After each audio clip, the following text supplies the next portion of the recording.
It's not cares. It's all casual today too. Yeah.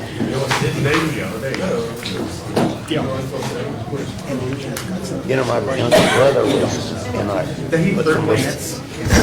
game time. It's 6:30. We'll call the Jobs and Economic Council to order.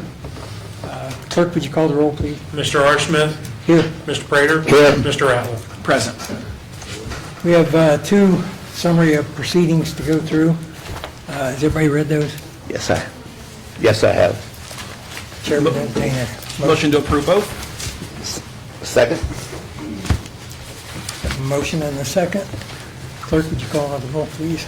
Mr. R. Smith? Yes. Mr. Prater? Yes. Mr. Ratliff? Yes.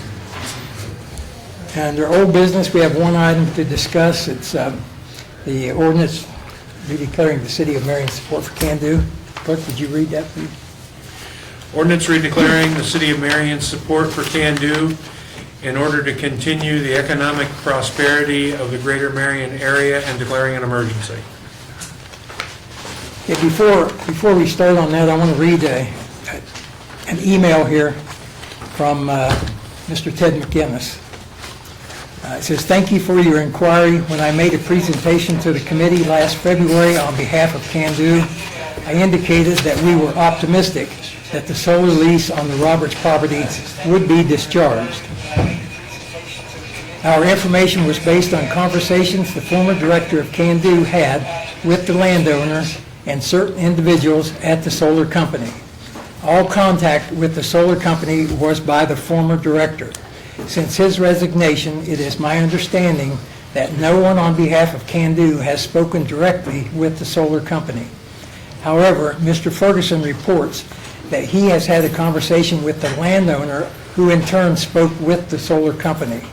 It is our understanding, based on that conversation, that the decision makers at the solar company decided not to discharge the lease at this time. We have no further information." And that's from Mr. Ted McGinnis. So I do have a question for Denny. Are you representing Can-Do tonight?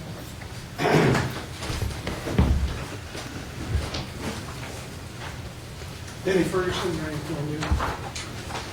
Yes, Mr. Ferguson, if the solar company refuses to discharge the lease, what does that do to the Roberts properties in respect to our ability to market those as manufacturing sites? We can still market the properties, they're just not going to be authenticated by the state. Okay, so they'll just be unauthenticated properties? Yeah, authenticated property, but the reality is there probably is not going to be a company interested because they would have to get the lease discharged. Right.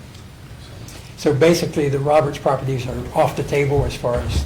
Off the table until March 26th is when the lease expires. Okay. And is that lease, do you know if that can be renewed unilaterally by the solar company, by Shell? Can. It can. So if they choose to, they can, whether Roberts says anything or not. Okay. And that's for 25 years, correct? 30, okay. 30 years.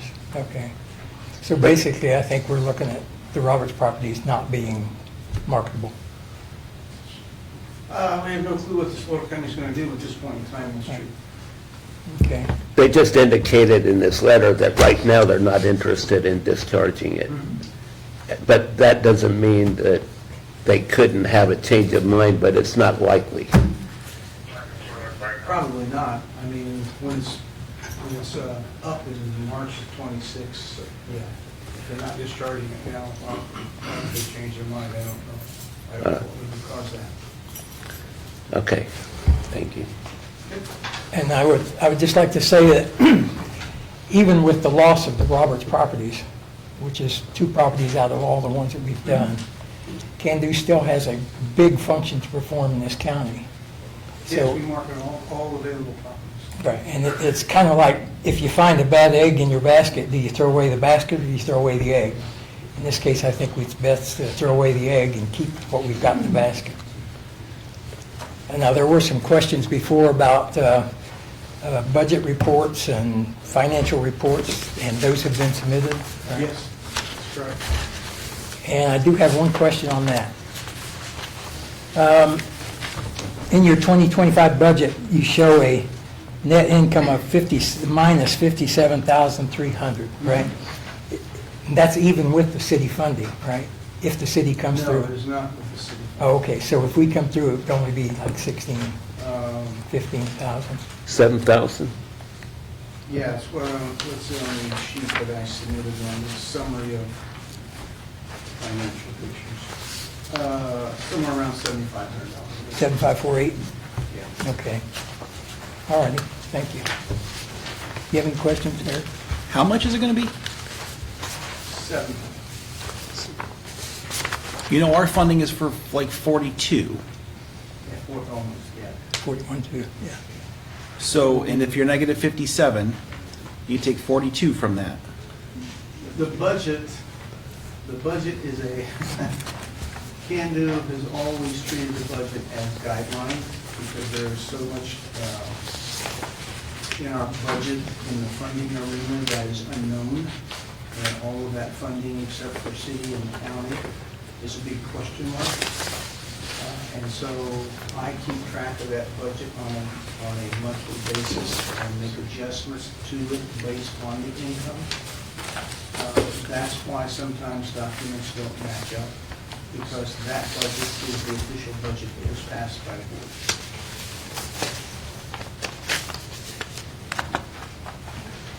So you're saying that you are, I'm assuming, you are saying that you are ahead of what you budgeted for donations this year.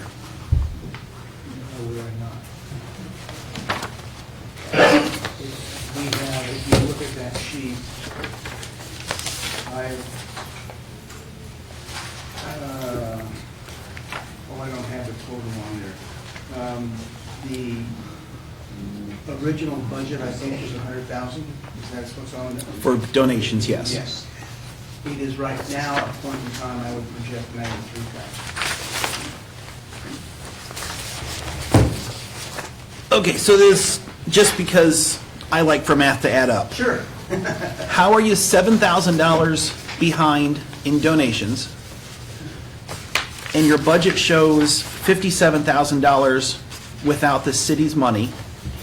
But if the city gives you 42, you're only $7,000 short. That's the remaining money that comes in. So, yeah, that's because of remaining money that's coming in. It's because of,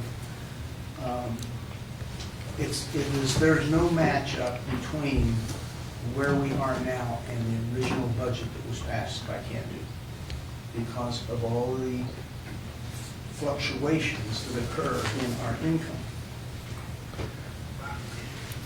That 100,000 is not a firm number. It is a guess. Okay, so can you tell us where the extra money has come in the income? Because other than your donations, the city and the county, your other income is only $4,250. Okay, let's look at, and that, remember I said that there is an adjustment that goes on periodically. If you go down to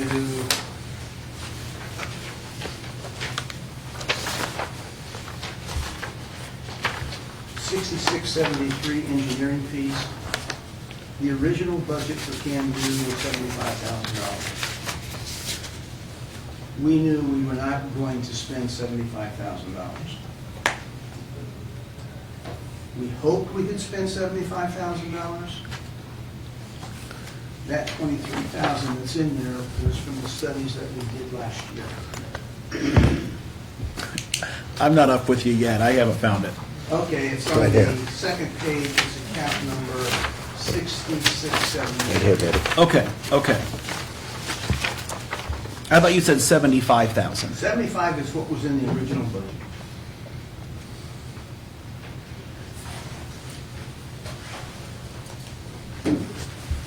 But the negative 57 doesn't, it looks to me like it accounts for 23, not for 75.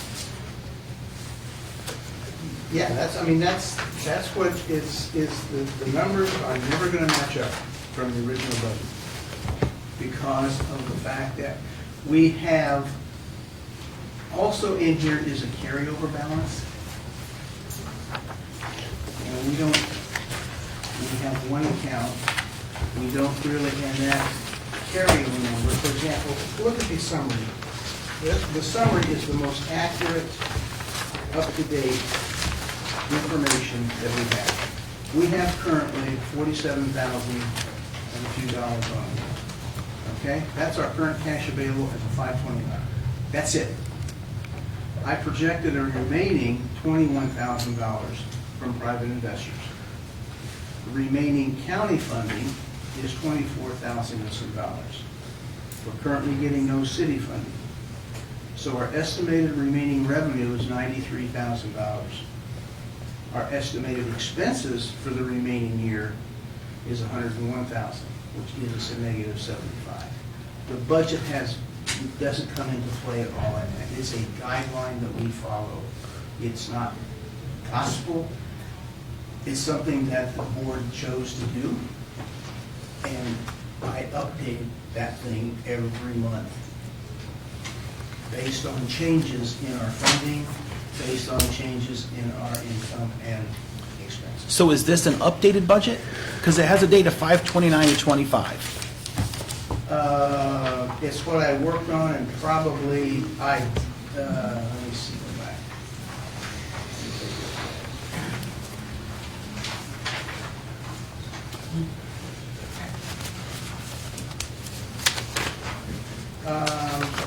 Well, no, it's not an updated budget because I've got 41,200 in there from the city, and that is not, any of that has not been received at this point in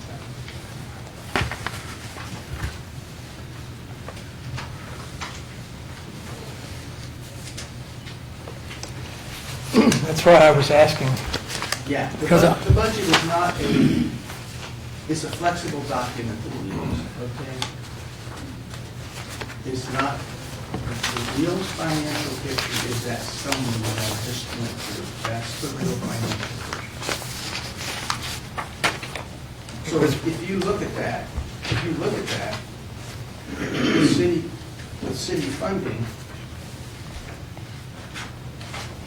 if you fund us, because the city current funding is zero, if you fund us, we're going to end up year positive.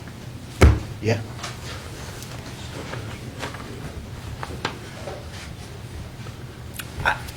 Maybe we just have a fundamental misunderstanding of what a budget is. I think so. Because Yes. to me, a budget is not a guideline. It's not a flexible document. It's not something that, Yes, I understand exactly where you are and what you're saying. And can do, because of the inconsistencies in funding, it's a meaningless document to us, because it is something that we do to estimate where we are, but it's never going to tell you where we are because of our inconsistency in our funding. and then, to spin off of that and say that your summary sheet is Where we are right now. where you are, and that you only need $7,548.88. For the year to end up at zero.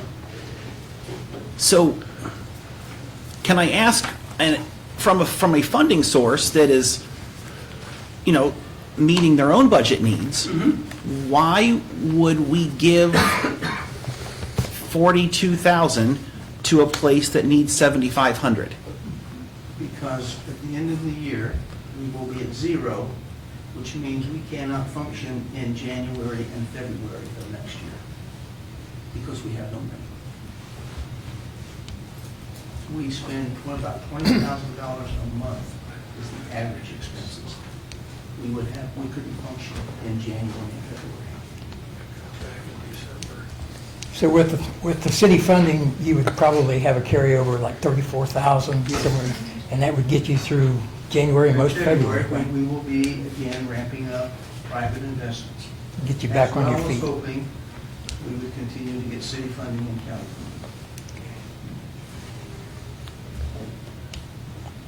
funding. Makes sense, because otherwise you would be without funding and it be an inopportune time to, Yeah, couldn't pay salaries, couldn't pay bills. basically it'd be just a carryover into the next year. Yes.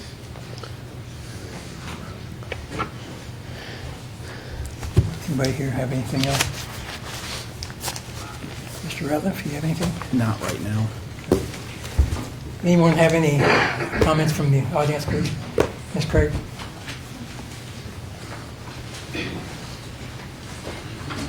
Marion, 365 Silver Street. So last year, we actually had their budgeted amount versus their actual amount up to that point. And I would ask that we do our due diligence and get that, because I've also never heard of a flexible budget before. I've heard it needing to be amended or changed. I mean, if it's so flexible, I feel like they could probably flex our $41,000 out of their budget. So also, he just told us that those numbers are copied from last year, when I was kind of looking at last year's and this year. Last year's are a little, or this year's are a little bit lower than last year's, but there's a lot of numbers that are kind of the same, so it looks like they were just cut and pasted. I have a point to make that, looking at that budget, clearly you see 80% of their money is being spent on salaries and taxes. So the IRS probably going to have a problem with that. I have 2/3 of the story written. I'm just waiting to see how this all plays out. But, you know, they're spending $20,000 a month, $16,000 of that in theory is going to pay someone. And someone, I guess I should say. And then we also had the issue last year, and Mr. Ratliff was the one that got called the troublemaker for this. I'll be a troublemaker this year. Mr. Bodine had a contract with Can-Do, and in 2023, I believe it was $48,000. There were some ethical questions that were raised about that. At that time, the mayor said that he had contacted ethics and everything was A-okay, and I asked for that email. And that is not what ethics said, and I would be glad to forward that to anyone who will actually read it. So I think we should get that question answered, whether Mr. Bodine is still collecting money, because the prior year, the only place the $48,000 could be found was under marketing. And when you look at marketing this year, there's $22,000 there. So if that's actually salary that's being paid to someone, then we're looking at more like 90% of their income, 85, 90% of their income going to pay people. And I think that as a city, they can't pay their own garbage bills and their credit card bills and whatever bills we have not paid on time, that we should consider who we're handing money out to, especially when less than 20% of their income is being spent to serve their mission, which is economic development in Marion. And, you know, we were told that they wouldn't discuss the Mr. Comstock's deal to leave, and I don't know if there's a non-disclosure that's included with that. But if they're dipping into large sums of taxpayer money to pay him to leave, we should know that too, because in theory, everyone that lives in the city is a county resident also, and we're double paying them. So I believe we deserve some answers to these questions before we just rubber stamp them their money. Like I said, especially since we're having trouble paying our own bills. And I do have, again, auditor of state's aware of this. I believe Mr. Klein's going to address the ethical issues. Sorry, I pointed at the audience, I'm not allowed to do that. But I think this is something, before we just hand over money, we should be aware of there's misrepresentation of facts as far as the solar field goes. Yes, now they worked that out of the deal. But how long was the Roberts property marketed? 5 years, 4 years, under false pretenses on behalf of the residents of the city and county of Marion?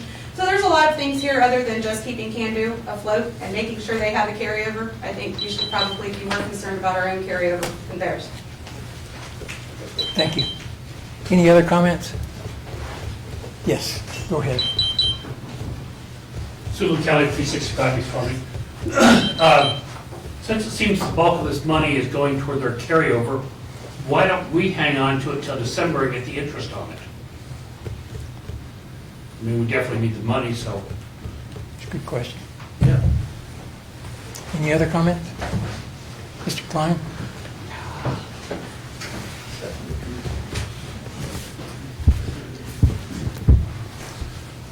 Terry Klein, Marion. If someone came to you with a proposition such as what's been put forth with Can Do, would you invest your own money? It's easy to spend other people's money, but when you look at the track record here, they are a sinking ship. They need to be reorganized, and as I've said before, hold back on funding them contingent upon them reorganizing.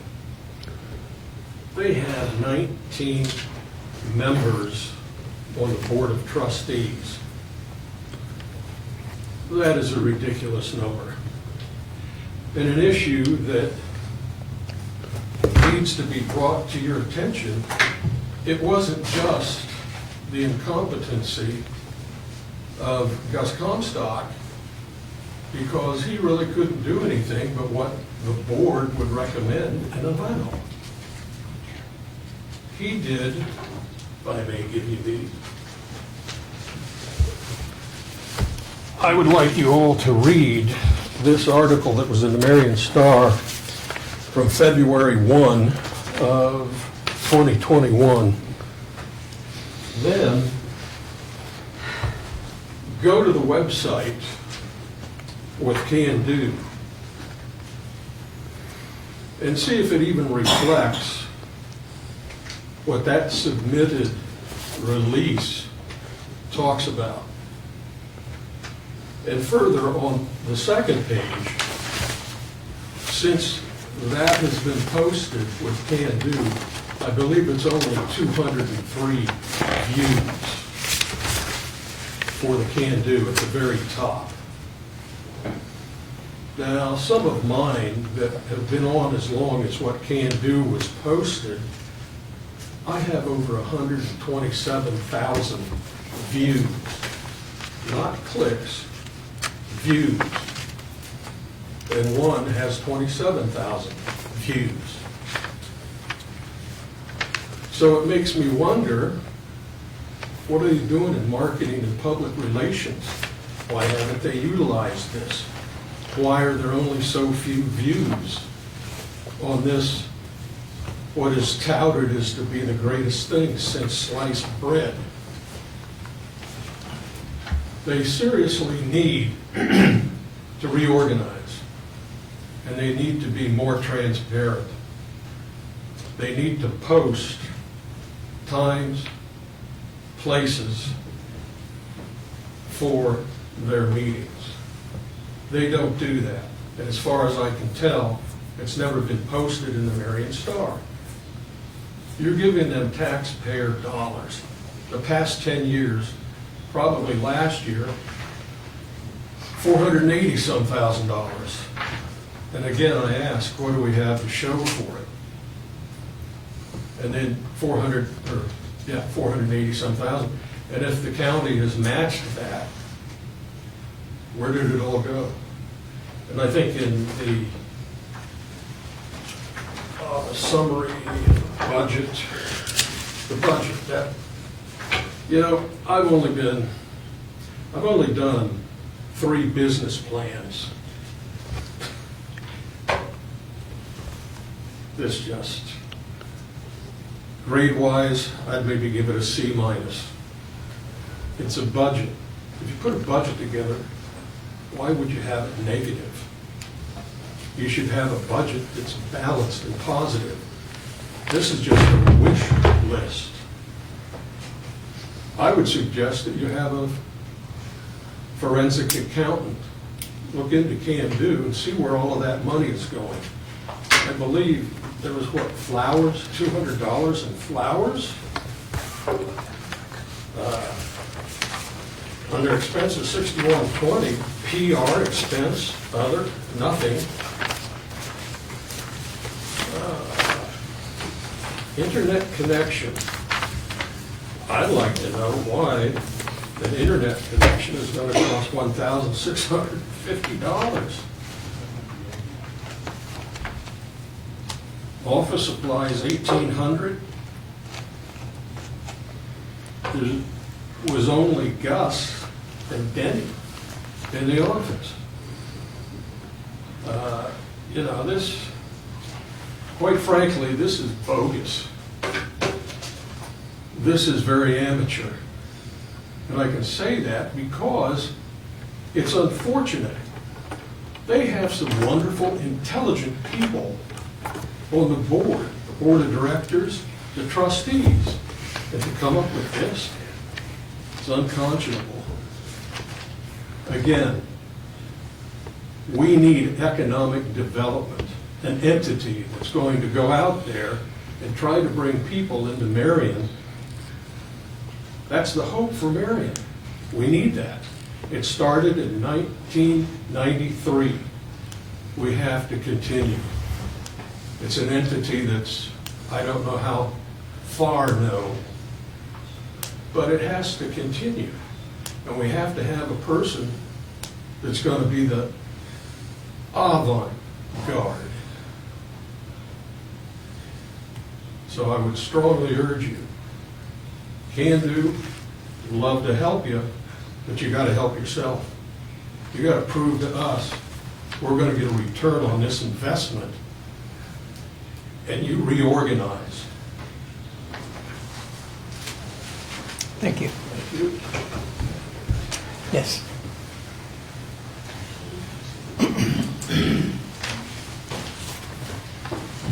Dick Arndt, Clover Avenue.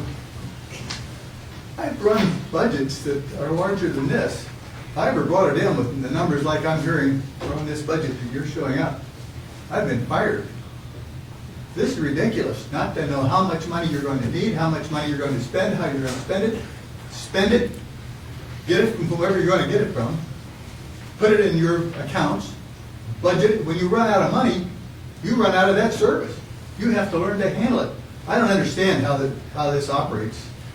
And if somebody says, you know, our hope, I hope Can Do isn't the one putting up all the signs saying our economy is hope. You drive down the town, down through the streets, it's more hopeless. It looks like the Dickens. Why would you say you're hoping instead of our economy is improving, our economy is getting industry, and our economy is cleaning up the city? We want to go home and hope. We need more work, less talk, and signs that really mean something around here. Again, it may not be Can Do with the signs, but they're not doing Can Do any favors with those signs. Yes. Ms. Fisher?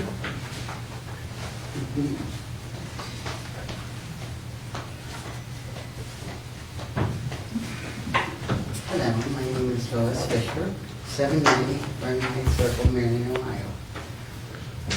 No, the signs have nothing to do with Can Do. That's a whole different entity. Dismiss that. And as far as heirs, you not knowing why you was for Can Do, you have to forgive me. My voice comes and goes, but it was very important to be here tonight. I'm a little under the weather, but it's very important to be here tonight because Can Do was formed and still operates as the Economic Development Arm of Marion, Ohio. Yeah, we screwed up, in my opinion, humble as it is, with the former director. I've made very clear my thoughts on that, but it's gone, it's over with. And so you got to move forward. And in order to move forward, you have to have funds to move forward. You can't hire somebody on a bet and come and say, I think I'm going to have the money. No, you have to have the money to hire somebody. You have to have money to hire somebody's qualifications. And so, you know, okay, if you give the $40,000, then, you know, the private sector, to make up the difference of what you were questioning about, the private sector, I will commit that we, as the private sector, can come up with the difference of the 20-some thousand you were questioning. I think it was 20-some thousand that you were questioning. I'll commit to that. But I'll have people behind me, not me generally, but I can twist some arms. But anyway, we'll do that because it is so important for this community to have economic development. And you know, Terry, okay, then, you know, contribute your time, contribute your talents. You know what you can do. You can make videos, you can do things, contribute that. We're all in this together. It is not me versus you thing, it's a we thing. And if we don't do it together, who's going to do it? There's nobody. And you don't have a budget, for God's sakes. You're spending more on penalties than you are on economic development. I'm sorry, but you are. So why would you even hesitate on placing your bets on something that's more positive than placing your bets on something that you're just going to spend penalties on, and knowing full well that better things are ahead. But you don't know what they are until you have somebody come out. And if you think that something is done without a human being sitting there, you're wrong. All of you questioning, you know, why would you spend this on payroll? Because there's nobody to do it. If we don't hire somebody, if somebody doesn't do it, it's not going to get done. It's that simple. I'm getting a little dramatic because I've got some meds in my body. But it's okay.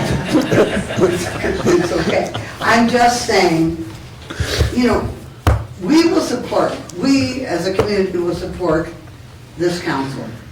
But we're asking this council to support this community. And heirs especially, I'm asking you to support this because we need it. And you have to believe that better things are coming. And the next person is going to do a far better job than the last person. And if the community is willing to step forward, I think that the council should step forward too. Thank you very much. Thank you. Thank you. Any other comments? Administration? Well, I am really torn on this. And there's a couple things here. I look at what we heard in February, and I can't say everybody, but we were sitting here when Ted McInnes got up and spoke. And he had said he was going to follow up with us. It shouldn't take more than 2 weeks. And, you know, he said we were going to talk to the solar company. So then, you know, I made a deal of that at the last meeting. And, you know, it took our clerk to reach out personally to Ted McInnes before we even got an email. And if you really look at it, what it says is that no one on behalf of Can Do has spoken directly with the solar company. But we've had a conversation with the landowner, and they think that they're not going to. I mean, we still don't have the answer in June that we were told in February we were going to have in 2 weeks. And then tonight, we have a budget that's not a budget. And so I understand that as we sit here tonight, we don't have a better plan. Nobody has the plan that we're going to do tomorrow if Can Do closes its doors. But it seems like that the funding source, being the city, is not being taken seriously. And we are not given the respect of the people that are supposed to be the guardians of the tax dollars here to even give the answers or to have any follow-up on what they say they're going to follow up and do and the information that they're going to provide to us. So, I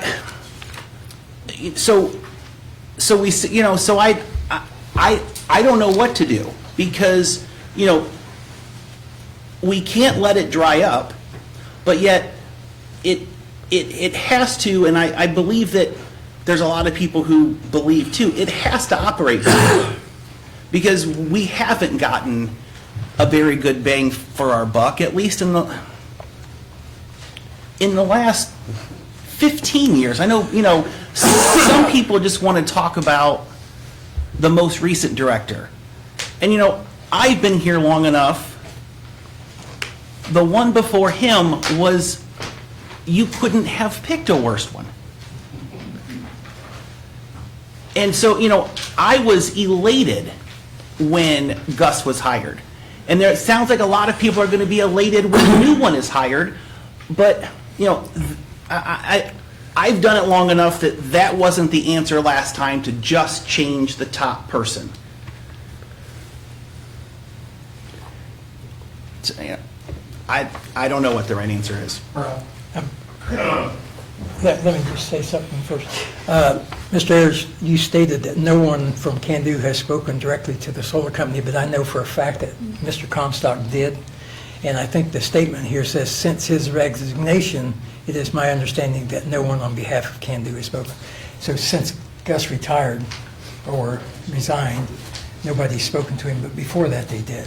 So, That is yes. one of the points I was going to make, thank you. But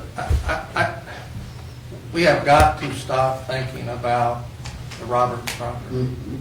That is such a small, minute portion of what Can-Do does on a daily basis, or what they're supposed to be doing. And to mark a couple check boxes, this budget, there's a lot of smart people on the Can-Do board. And we are represented on the Can-Do board by myself and Councilman Smith. That budget comes before us. I think it's being mischaracterized of what Denny is saying when it's really not a budget. It is a budget. It's just like our budget. It's an estimate of what we think is going to come in revenue and what we're going to put out on expenses. And their estimate for revenue is a lot different than ours, because they rely a lot on private donations. And they don't know what that's going to be from year to year. And we have seen those private donations go down in the last couple of years. But we're into June. We started this in January. I know that the prior Can-Do director has been here on numerous occasions. A lot of the board members have been here on numerous occasions. And we haven't even been able to get it out of committee yet. And all because of a lease option on the Roberts property. Granted, that was a mistake on somebody's part, and I think that person's no longer here anymore. That was part of that mistake.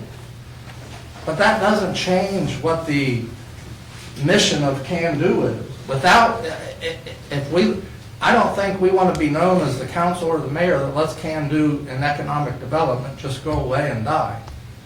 All we're asking is that we get it to council for a vote. And that's what I'm asking this committee to do tonight, is send it on to council for a vote. Thank you. Thank you. Yes.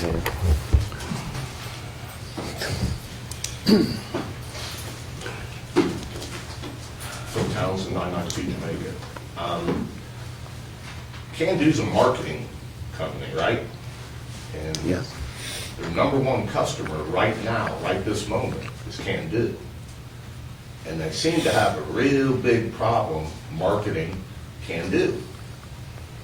I mean, if I was a marketing company and I was trying to sell my services, I'd be doing a presentation and saying, here's who we are, here's what our mission statement is, here's what we've done in the past, here's what we're going to do. I mean, slides, again, a presentation, which I would hope the same kind of thing we're doing to sell these properties and all that. So it kind of should be like a no-brainer to market yourself.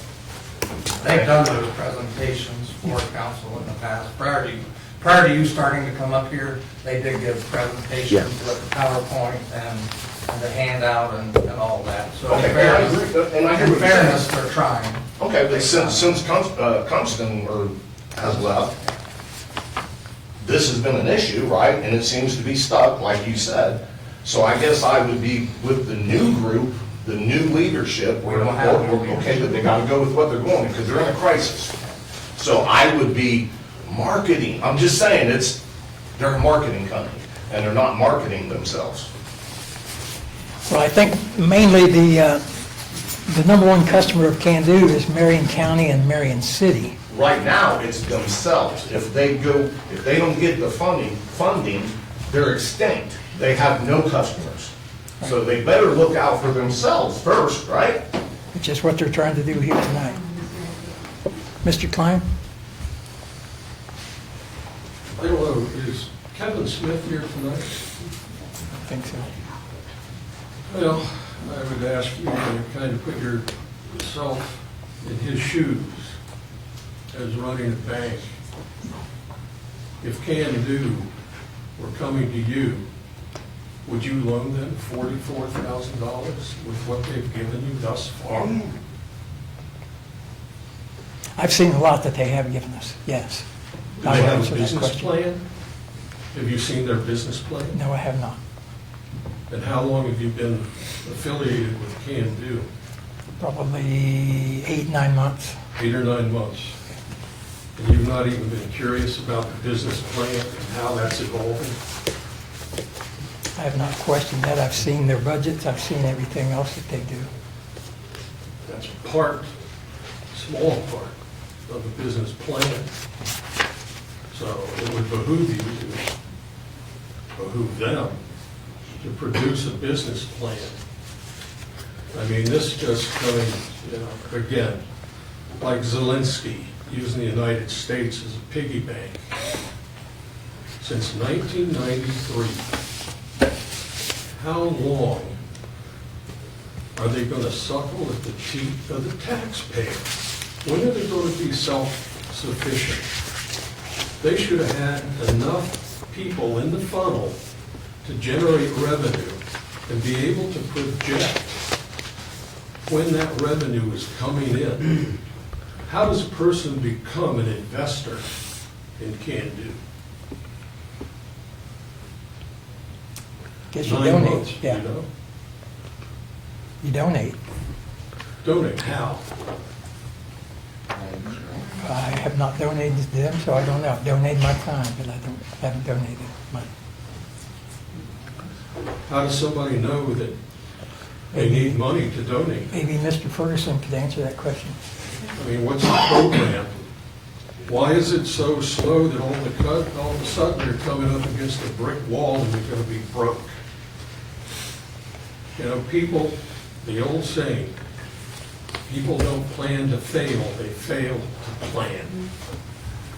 And you're just throwing good money after bad. Thank you. Yes, Ms. Fisher?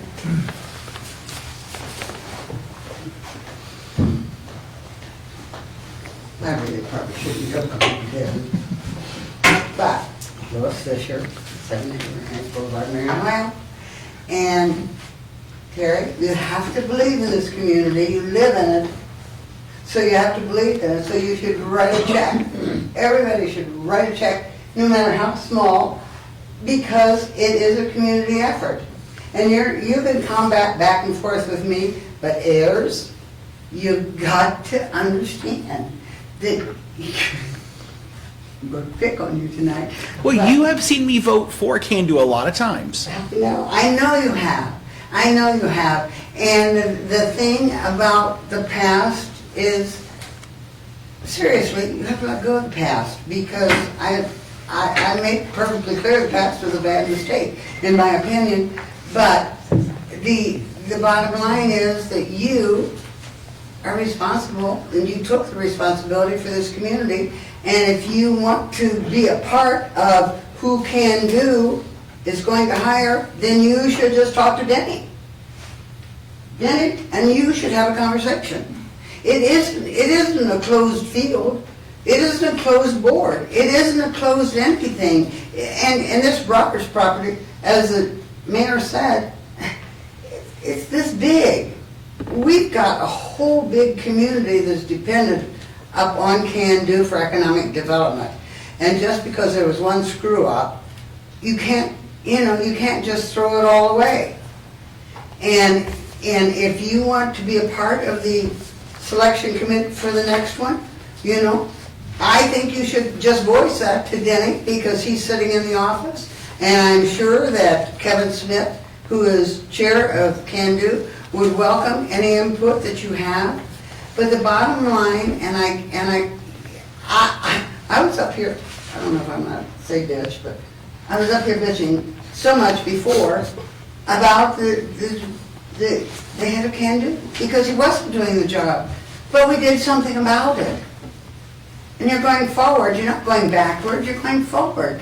So if we as a community, if we're standing up here saying we'll make up the difference, I think taxpayer dollars should help make up that difference, because that's your responsibility. And more so than paying the penalties to the IRS and paying the penalties to all the things that you can't control. This one you have a little bit of control over.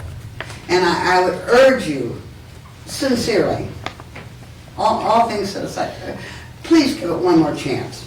If it fails, none of us will probably be here, but if it fails, then somebody else will have to make that decision. But we don't have to make that decision today. Let's go forward and give it the funding that it needs. And give it the shot that it needs to hire somebody that can do the job. Thank you very much. Thank you. Ms. Craig?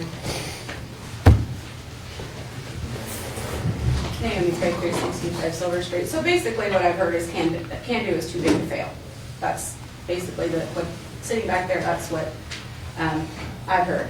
And I've heard screw-ups, mistakes, and we just need to forget about them and move on. That was in the past. Okay, the past we're talking about was like 2 months ago. And you guys want to call them screw-ups and mistakes. I want to call them misrepresentation of facts, because that's what an attorney called them and told me what they were called, referred to them as.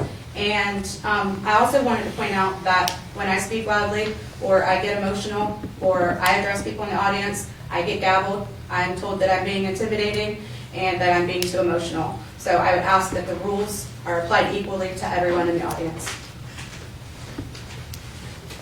Any other comments? Let me just say that this committee is not here tonight to approve the funding.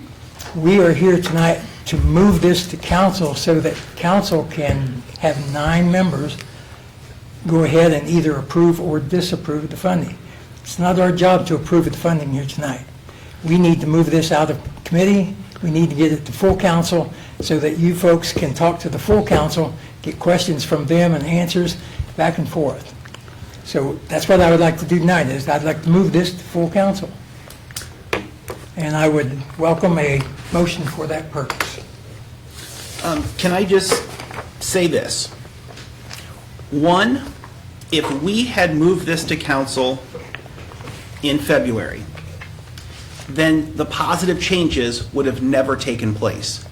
And it wasn't until this committee did its job that the positive changes that many people are talking about happened. So I want to, say that, there can be times that people say, why are you trying to obstruct this? Why are you doing this? Why are you doing this? There has been positive out of this, and we have had action out of this. If we move this on to council, can I get a commitment from the committee that it will go 3 readings to allow Can Do the time to, 1, get us an updated budget, and 2, reach out to the solar company that they said they were going to do in February. And if I can get that commitment from this committee, then I will support it going to council. That's certainly Mr. Ratliff's opinion, he's entitled to that, but I think sending this on to council with a 3 reading, we've had scads of reading. And he's right, this committee did what it was supposed to do, and it noticed some deficiencies in what Can Do was doing and brought those forth. They've come to light, but they're in a position now where they need to hire a director, and sooner rather than later. And Denny's just a part-time finance guy over there keeping the books. He's not going to be the one to reach out to Savion or anybody else. So until we can move forward, it's not going to get any better. So that would be my recommendation. I agree. Mr. Ferguson? David Ferguson, Marion Can Do. The Savion. Savion is owned by Shell. We have people that we have talked to that thought Shell would release the lease, discharge the lease. They were wrong. We have no contacts at Shell. We cannot talk to those decision makers. The landowner, in some way, shape, or form, got information from Savion people that said Shell is not going to discharge the lease. We have no contacts with Shell. It's just not So going to happen. what attempts have you made? I mean, have we sent an email or have we made a phone call? The only people we know about are the two that are currently involved in the project now, in getting that project rolling. That's I mean, the only contact. You could Google that. You could at least Google a place to start. Yes, yeah. But the chances of that operating because of my knowledge and understanding of being an economic developer and working with these companies, they're going to blow it off. There's a company that's in Europe. Shell is now a European company. I wish I could talk to them. Thank you. Mr. Klein?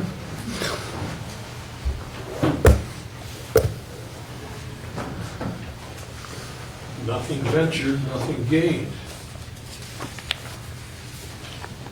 I think Denny could contact them if he wanted to.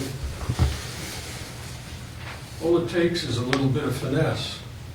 Find out a public relations organization that works and fronts for Shell. Get a contact person. Get some names. I would like to see the funnel that's filled with everything that Comstock has built up.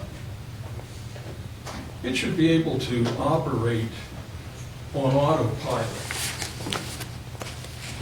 since he's gone, since the first of the year. There should have been enough projects in the funnel, constant contact. There's no reason in the world just to say, well, I know that, gee whiz, we're never going to get through. Well, that's a defeatist attitude. That's not a can-do attitude. So, and trust me, I know from my own economic development for several companies, you got to melt the phone lines. You got to go out of your mind trying to connect with people, calling and talking with people, setting up meetings, etc. So that's an unfortunate defeatist attitude that, well, we won't do it. They'll never talk to us. So. Thank you. Ms. Craig? Naomi Craig, 365 Silver Street. Savion is headquartered in Kansas City, Missouri. Their address is 422 Admiral Boulevard, and their telephone number is 1-888-609-7166, and that's for lease and land procurement. Thank you. Mr. Daniels? Willie Daniels, 608 Decatur Street. I guess I have questions more than anything else. What does Can Do have to do with the solar project outside of town? I mean, the family has obviously been wanting to do this for several years, and, I mean, what do they have to do with it? From what I understand, they want no contact with Can Do at all. So what do they got? What do they got to do with it? Be honest with you, I mean, I have no idea. I don't think they have anything to do with it. They don't? okay. Well, that's it. Thank you. Any other comments? Mr. Ayers, I'll answer your question. No, I will not give you that reassurance.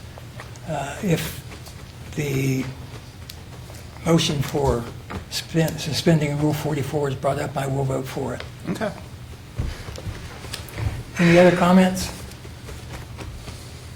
If not, I'd entertain a motion. Make a motion, move it on the council. Have a motion, do you have a second? I don't. I'll make the second. Clerk, would you take the roll, please? Mr. Arschmidt, Yes. Mr. Prater, Yes. Mr. Rattler. No. Okay. We have no new business, so we have matters not on the agenda. Are there any matters that are not on the agenda?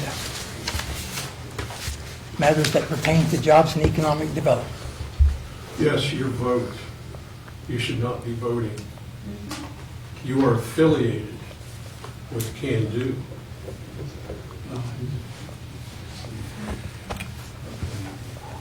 That's the specter of impropriety. Last year, Mr. Powell abstained from voting No, I in didn't. committee. In committee. No, I did not. Yes, you did. I did not. Well, I believe that question has been answered, and if the law director wants to comment on that, I'd welcome it. I don't want to.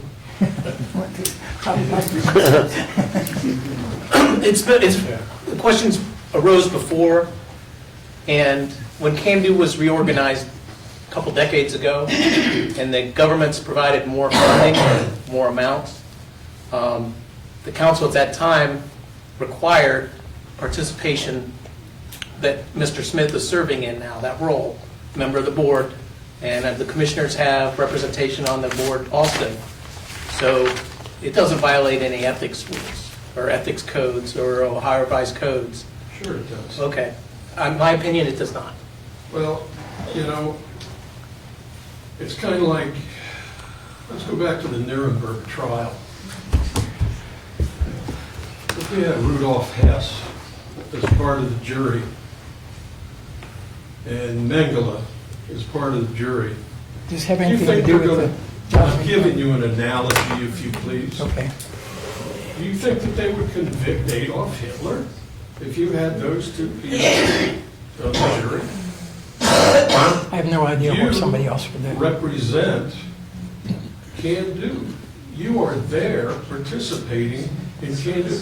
You are a trustee of Can Do. I believe that It looks the improper. that the You are question an has- ace in the hole. question to has vote been for answered Can Do. by the law director. If you have a problem, you're welcome to call the ethics committee. Right here. And that's where it's going. Very good. So you have to be able to look at your decisions, Okay. know No problem. what the outcome is going to be. So Thank you. you've been warned. Thank you. Intimidation. Mr. Daniels? You said matters not on the agenda, right? Yes. This is what I really wanted to talk about. Does it have, Everybody- does it pertain to You jobs said and matters not on economic, the agenda. jobs and economic development? Is that what it pertains to? Because that's what this committee is. I don't want to hear matters that don't pertain to jobs and economic development. Oh, really? There are other committees that you can bring that up in. Okay, well, Or full. then let's talk about Can Do. Okay. I mean, the problem though is that we've had that since 1993. Because originally when you set up Can Do, it was supposed to sit there and represent the city of Marion in matters for companies that came in here. Unfortunately, other than under Mayor Kellogg, when he sat there and with Can-Do brought in 550 jobs up there at US Cachio and other, but I don't see that they've actually done anything. And nothing against the city, it's just, this organization sits there, I mean, the worst that I've actually seen it is when they sat there and took the remaining property that it had and held it up as collateral and then lost it. May I interrupt you for a minute? The vote's already been taken. This committee has moved it to full council. I suggest that you take your arguments and your comments to the full council when it comes up for hearing. You said that you wanted me to sit there and talk about jobs and economic development. Correct, but That's correct. it's a done deal. Or am I wrong? I was going to talk about something else, and I was going to be gone, but you wanted to sit there and do This this, is- so here we are. Your comments are not going to make any difference in the vote. That's Vote's already been right. taken. That's right, because I'm only a voter, right? I only have one vote. I mean, so my comments don't matter. Sure they do. Your comments matter. You but- just said but what they I'm don't saying- matter. What I'm saying is that they won't affect the decision that's already been made. Well, I think what he's saying is it'd be better off to say what you want to say right now when it goes to council next week. Correct. Yeah, that would be the time to do it. I mean, he's not trying to push you away. He's just trying to tell you that is the time to address it. We've already moved it on to council, and he's just trying to make it like, if come back next week, we'll get ready to vote, and then say what you're going to say right So, now. let me get this right. We go to the full council, and what's going to be the decision here? It's like, is Can-Do still going to be around, or are we actually going to sit there and bring it down to? I can't answer that question. I have no idea what's going to happen. I mean, are they still going to hang I around? think or we'd we be actually better, gonna sit there and I think change we'd be it? better served to hear what the gentleman came up to talk to us about. He wants to talk Well, about Can-Do, which has already been. That's not, I that's didn't not, want to talk about I know, Can-Do. that's I wanted why to I- talk about what went on over in Morrow, and what went on in Morrow County last week. Okay, but that has nothing But to of do with course, jobs that has and nothing to do with it, so I'm arguing with you about Can-Do. so Well, And why, Can we and why hear- we should have. can we just hear the gentleman out, sir? Okay. I mean, it had its uses 25 years ago, but then we paid for it since then, and we've gotten It's a almost done nothing out of deal. it. Please take your seat. I'll see you next week. Mr. Arndt? Dick Arndt. I'd like to ask Mr. Russell if he would check, because I think there's something in the Ohio Revised Code that says if you have a personal interest in an item, you do not have the right to vote on that item in a public decision-making setting. Mark, if you would check that. Well, I can tell you already, if it'd be an unlawful interest in a public contract, and so, but Mr. Smith, as the council's designee on the Can-Do board, doesn't have a personal financial relationship in serving Can-Do. It's not a paid position. If that's what it is, it is. Anything else under matters not on the agenda? Hearing none, we're adjourned, 7:33.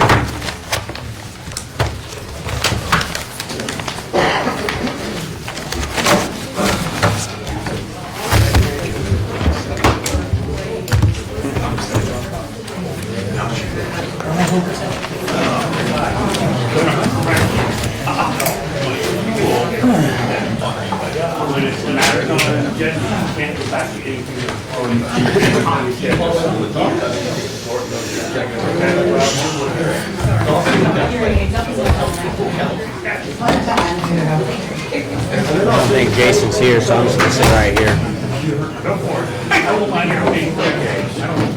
Unless he is here.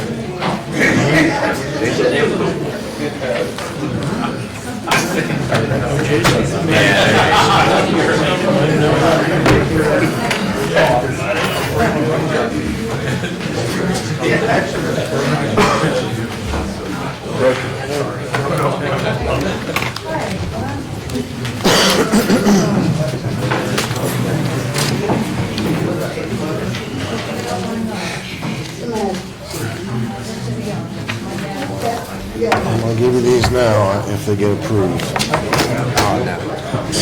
Straight now. Make sure you let everyone talk.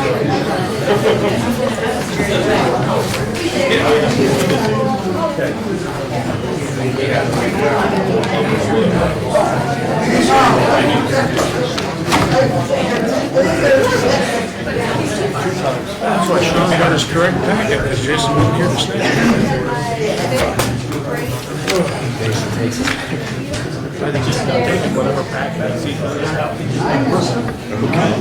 I guess they should all be the same. Oh, yeah, no. It's committees, he's only got. Whenever you're ready, Mike. Yes, sir. Yes, sir. 7:35, we're going to call legislation codes to order. Clerk, could you please take roll? Mr. Neff? Here. Mr. T. Smith? Here. Mr. Schauber? We have summary of proceedings from May 5th and May 19th.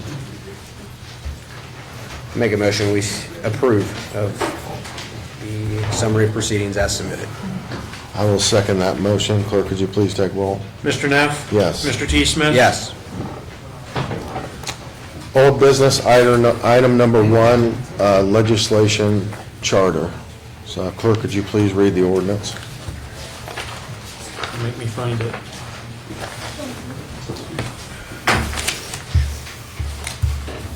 I got it in here. That's the wrong page. Read this and slide back. An ordinance to place on the ballot in November of 2025 the question of choosing a commission to frame a charter for the city of Marion and establish the requirements for the election of members of a charter commission for the city of Marion and declaring an emergency. So once again, we have this ordinance that's been okayed by the law director. Everything in here, I think, I see to be correct. There was one small misprint that the clerk was going to take care of. If we were to pass this out of committee tonight, we would fall within the window required by the Ohio Revised Code to get it placed on the ballot this November. So the 3 readings would be June 9th would be the first reading, June 23rd would be the second reading, the third reading would be July 24th. 14th. Oh, yeah, I'm sorry, July 14th, thank you. I think there's been lots of discussion in the previous council, and there's been some discussion in this council about what we would need to do. All the language is in here, all of the information is in here, as far as the nominations for members of the Charter Commission. Single candidates would need to collect between 25 and 50 signatures, and a slate of 5 or less would need to have 50 to 100 signatures, and those would be due on August 4th of 2025 at the Board of Elections. Those that paperwork would be available at the Board of Elections, where any elector of the city could go request that paperwork from the Board of Elections. And just where I would like to see the charter go, and I discussed this before, really City Council's role in this issue is simply to bring the question to the voters. And we're bringing the question to the voters, and also the voters have the option of selecting those 15 Charter Commission members. Lots of things can come out of a charter, but the only thing that I think I would like to focus on, and I feel is important, would be to have a director of finance for the city of Marion instead of the current situation we have now. We have an elected auditor, and we have an elected treasurer. If we were to have a city charter that sunsetted those 2 positions and turned that into a director of finance, written in the charter, there could be qualifications, there could be experience involved with that job, whereas now we just do not have that. And this is something as a statutory city that we cannot do. The city of Marion as a statutory city is required to have an election for an auditor and required to have an election for a treasurer. The only way to change that is through a charter. So if the charter came forth and all that came out of the charter changing in the city was to have a director of finance instead of those 2 elected positions, I think you'll find that the voters would be open to that idea. I think you'd find a majority of council would be open to that idea, and encouraging voters to get out and vote for that. So one thing I did look at, Clerk Pollock sent me a list of cities our size. So these are cities in the state of Ohio between 30 and 40,000 in population. There's 17 cities that fall into that group. 14 of those cities are charters. There's only 3, including Marion, there's only 3 statutory cities.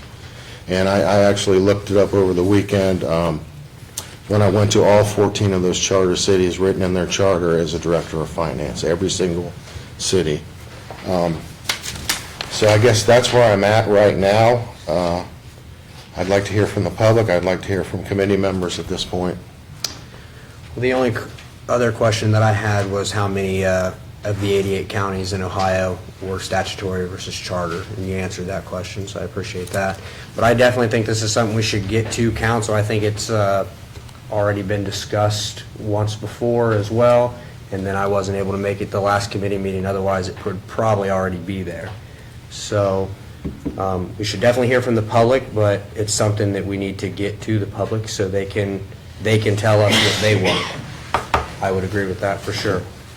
And also the timing is very important with this, because the earlier, by targeting this date of July 14th, that gives the city the maximum amount of time before the November election to debate and deliberate what we're going to do with this, for the voters to decide how to go.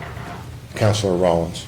Aaron Rollins, Council at Large. I just want to thank this committee for taking this on. I know I kind of pushed forward. I know it probably was painful when I did so, but thank you for doing it. As I said then, I'll say it again. Should this go to council, I will give it my full support, and additionally do anything I can in the public to help gain support there as well. So thank you. Okay, just another thought that I had. I think it's important for the public to know, if they're interested in being on the Charter Commission, they can go to the Board of Elections at this point and request the paperwork they need to gather signatures. And honestly, to get 25 signatures, I believe if you showed up to a city council meeting and then that same week or the next week showed up to City Planning Commission, I think you'd have your 25 signatures in 2 evenings. So I think it's important for people to understand what being on the Charter Commission would involve. And just from what Mr. Hunter spoke at before to our previous council, really the majority of the work will take place over maybe a 6-month period, where they would, I believe, meet monthly. Every month they would have a meeting, and they would be sent home with homework where they would have to decide and investigate and do their homework to be vested on the next subject that comes up in the charter, as we have a legal team working with them, work through the charter to get to the goal of the charter that we want. And, you know, once again, I believe if we had a charter that just focused on that, on the finance part of the city, I think the voters could understand, and I think council would be in support of moving that forward. So the part that's going to start next, once we get through these 3 readings, it'll be important to have people at those readings to discuss this. But if it were to make it through council, then we as council have to sell it. We'll have to sell it as to why we think it's important. And if there's people that are against it, they will have to get out and voice their reasons why they're against it. But that's what I've got right now. If you don't mind, and maybe you know the answer to this Councilor or Smith. not, but the way the signatures are going to work for the petitions, will they have to collect the signatures from a certain district, or like we do as a ward? Citywide. It's just a citywide, okay. It would be citywide. I haven't got a whole lot of feedback from the Board of Elections, but they did confirm the fact that if council were to approve this for this November, there would be no cost to the city to put it on the ballot. It's already a municipal election, so that hurdle is cleared. Yes, it would just be citywide. So honestly, I believe if you were to show up city council meeting and find out when a planning commission meeting is, you'd be well on your way to the signature count. And that, that's why this June 4th, or July 14th date is important too, because it's only 3 weeks from July 14th to the deadline to turn in your petition to the Board of Elections, which is August 4th. And that's all written in the ordinance.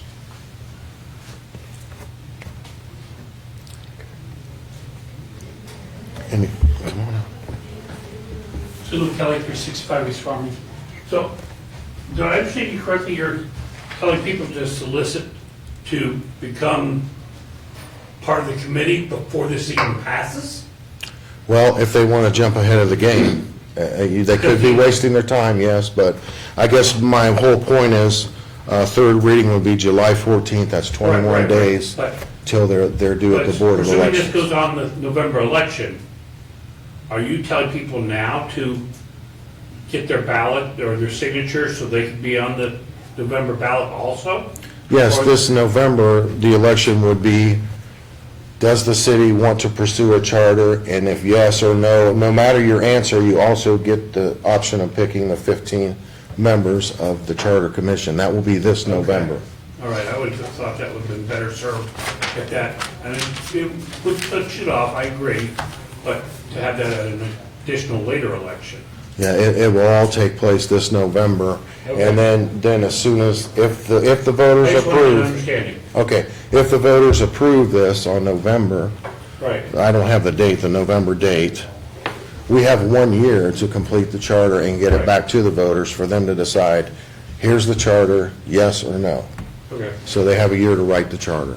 okay, thank you.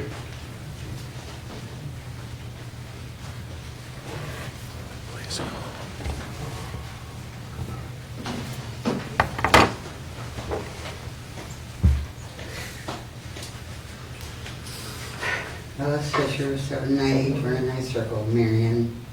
Seem to be the chatty Cathy here tonight, but clarify, you need 5,200 votes.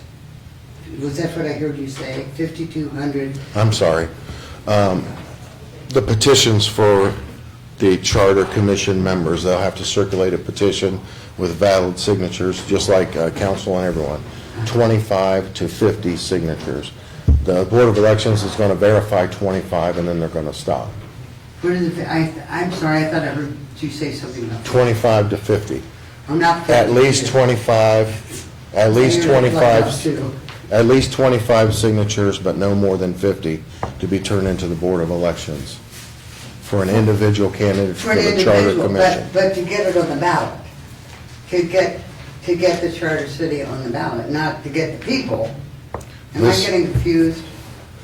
This ordinance, City The Council, ordinance. City Council by a 2/3 majority can put it on the ballot. That's Okay. what this ordinance is, Okay, by 2/3 majority.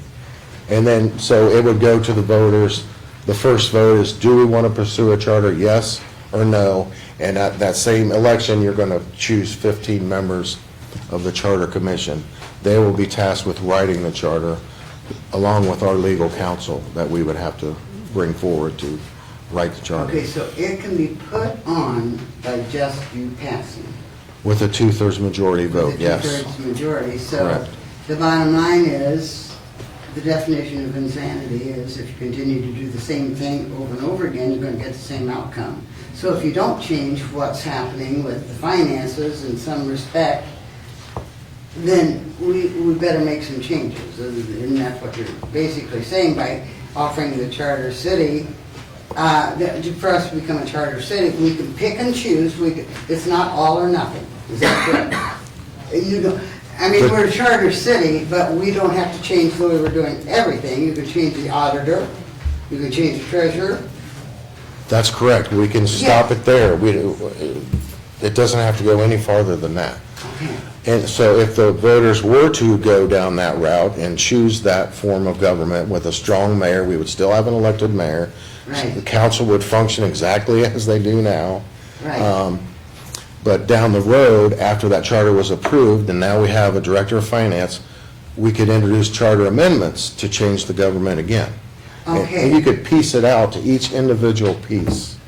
If you want to make changes to the charter, they can be made. So when they do write the charter, there'll be a review process in there like a 4-year review process, but that will be written in the charter. So, okay, here's what worked and here's what didn't work. If we just change that one thing, we could say, hey, maybe we want to change this and this and this. Maybe we want to change council terms. Maybe we want to drop party affiliations. Maybe we want to do other things. But what I'm saying is the council right now would like to see a charter written, and we're not going to be writing the charter. The charter commission members are writing the charter. We feel, well, I'm saying we, I mean, I feel that just the only change to the government at all would be a director of finance instead of an elected auditor and treasurer. That's it. Okay, then, just one further question. If, at the same time, if you go forward and do this and make the changes that seem to be necessary to make, in the auditor and the treasurer, and it having to do with the finances of the city, and hiring an expert, then after you get all of this done, could you, I think I've just thought about probably answering my question, you could not go back to being just a statutory? I bet you could, but I'm going to defer to the law director if he can help me on this at all. The answer is yes. So, not that Marion wouldn't be a charter city, just as Mr. Neff has explained, he supports, and I support what he's supporting, that we have a charter that names a director of finance, not an elected auditor, not an elected treasurer, and stop there for now. Right. And see if the voters are in favor of that. And then later, if you want to make additional changes through the review process, there's many communities that have charters, do charter amendments every year. Okay. To fine tune other areas that they see there's a need for change. So it's a living document. It's a long-winded way to say, I don't think we'll ever be a statutory city again, but what the charter will say is, in regards to director of finance, these are the details, but in all other respects, the city of Marion will function as a statutory city. Okay. Yeah. Excellent. Anything that's not specifically addressed in the charter, the city will revert to the Ohio Revised Code and the statutory rules. Continue with being a statutory. That's correct. They will refer, anything that's not addressed in the charter document, in the 4 corners of that document, the city will continue to operate as it does now. Well, I would highly encourage that, and I highly encourage the media to get that information out so that people thoroughly understand that it's not changing our whole way of life. It's addressing the issues that need to be addressed. Thank you very much. Yes. That's an important thing that we as council, if this is what we agree to and feel that is important, we need to get the word out in every way we possibly can. Yes. Councilor Smith. So what happens to the 15 people after the charter is written on the first year? I assume We pat them on the back and they're done. Okay. So what about when there needs to be an amendment done? Do we get 15 more people, or? I think that's all will be written in the charter, but I'm pretty sure that city council themselves can recommend charter amendments and they can be placed on the ballot. I would assume it would be the same thing. 2/3 majority of council could debate and deliberate amendments to the charter. They could discuss it just like we are now and go through the process and bring that back to the voters in a general election. Okay, so with the charter, any amendments that are to be made have to go to the ballot? That's correct. Okay. Does that sound correct, Yeah. Mr. Russell? Yeah, it is. Thank you.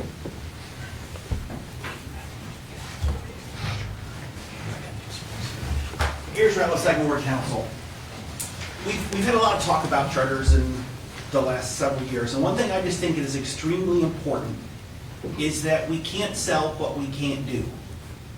And if you have a charter, you can't say we are going to have a charter because we need a financial director or because we need different terms on council. Because once we put that on there, and if the people vote for that, we have zero control what that charter is going to say. So it would be up to the 15 people who are running to be on the charter commission to say, here's the charter I'm going to pitch when I'm on that charter commission. And so I think we have to be really careful that we don't see what somebody wants the charter to be and then sell that to them, that's what we're gonna get when we get the charter, when we don't control that. Because, again, we control nothing, and we are giving up 100% of control when we pass a charter. And then if the charter comes out that the people don't like, and if it were to get voted down, nothing changed, except thousands of dollars that we spent. That's correct. That's correct. And nothing changed at all. So I just, I've heard quite a bit of it tonight, and I just want to caution us not to do that, because we can't oversell what it's going to be, because nobody has any idea. And, two bottom lines to it is that, one, although we've talked about charter off and on for a long time, not one person on council has ever pitched a change that we could do. I know one thing said tonight was we could change council terms. We could do that anyway. Understand? And so, but not one person has proposed that. So we don't need a charter for that. And I'm not coming up here pro-charter or anti-charter. But the bottom line is, the reason we're in some of the positions that we're in as a city is that both parties have failed the voters of Marion. And one party has either appointed or put up people that are not doing a good job, and the other party has offered zero alternative. And so, we may need to want to clean up our own back porches and our own parties before we do something drastic. Okay, I'll just say, thank you for your comments, Mr. Ratliff, and you do bring valid points. Once this train goes down the tracks and it goes to the voter, and the voter says yes, we're paying for it. No matter what that charter says, the city of Marion will be on the hook to pay for that. And we're looking at a minimum of $60,000. It's probably going to be more than that. And I understand that. But for me, I think it's, once again, I'm one person, and I'm not writing the charter. I think I've made myself clear on that the commission will be writing the charter. But I think it's worth at least investigating and the risk to go forward to push this idea that, maybe we don't need an elected auditor and we don't need an elected treasurer anymore. And, if the charter comes out written that way, I think there'll be a lot on council that will support it. A vast majority of council that will support it. And I think we'll have we could get support from the administration, most likely, and a lot of the voters as well. I think there is a big concern, though, is no one really knows what's going to come out of the charter. The Charter Commission could write that, some completely random stuff, so. That's correct. Mr. Smith. Ralph Smith, Council at Large. I think it's important that we've talked about who can be on the Charter Committee. We need to talk about who cannot be on the committee. And there are certain people that cannot be on the committee. And there was city council and administration. None of them can be a charter member. So I just thought I'd bring that to attention. Thank you. Thank you.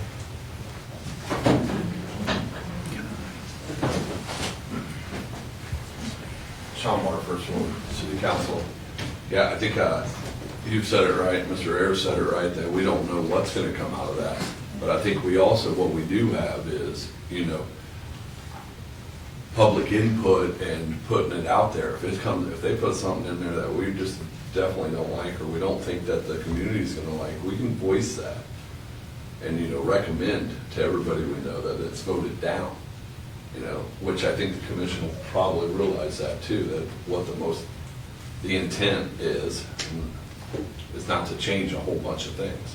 And if that comes out that way, then it'd be on us, just like we are to publicize it now, publicize that this isn't good. So I guess we have that leverage as well. I don't have the city in mind right now, but it must have been 2 years ago that they went through this process that we're proposing right now, and there were 2 or 3 council members, and I'm not even sure if the charter was not good or whatever, but they had 2 or 3 council members came out adamantly against it, and it got voted down, so they spent their money and didn't get a charter.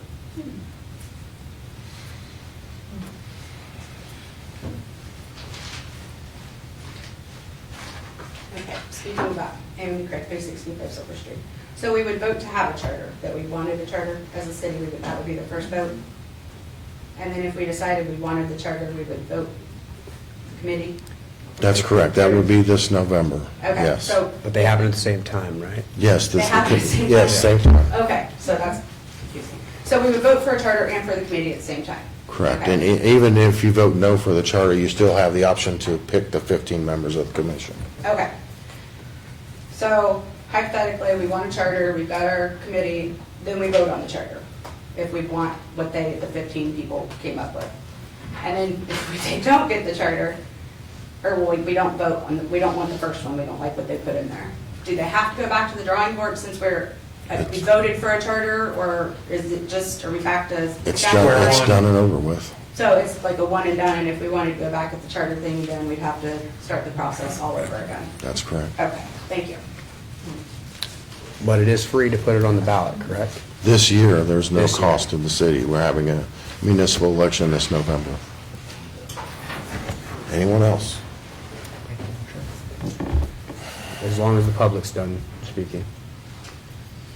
Sure, I'll make a motion to send on to council with no recommendation. I will second that motion. Clerk, could you please take roll? Mr. Neff? Yes. Mr. T. Smith? Yes.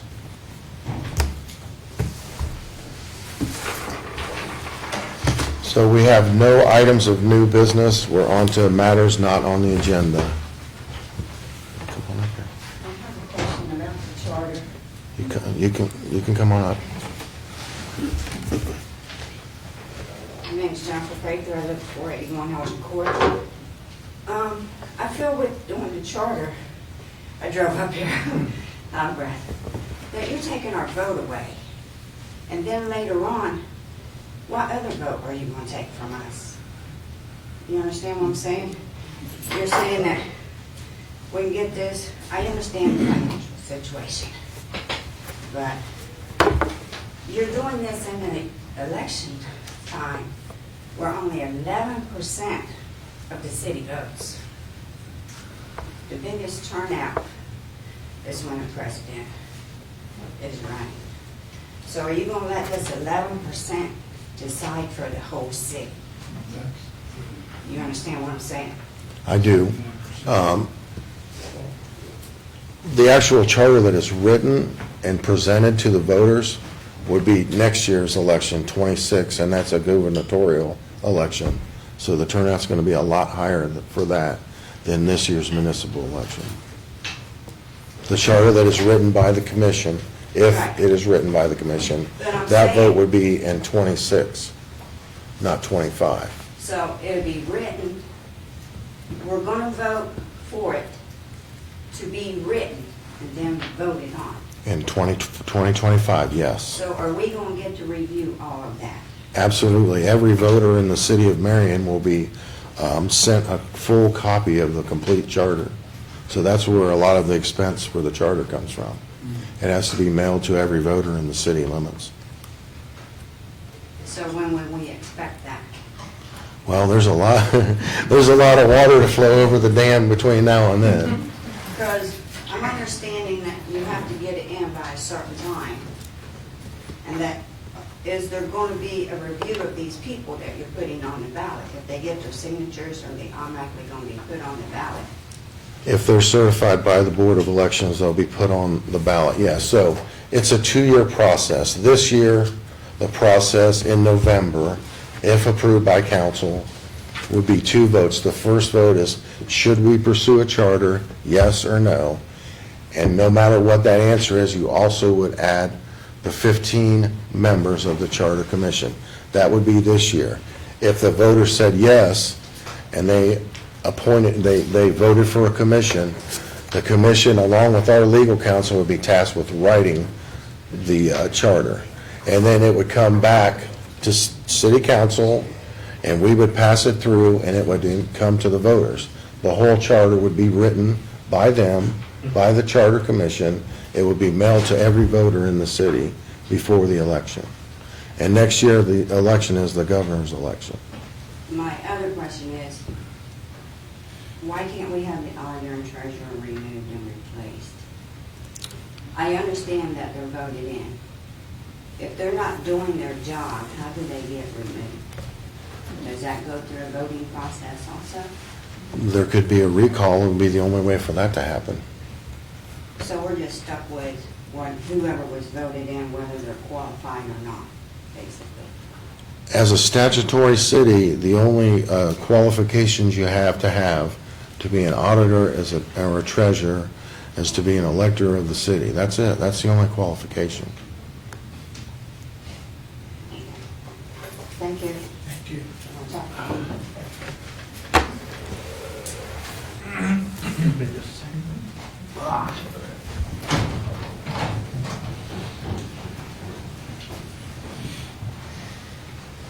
Mine Daniel, 608 Kennedy Street.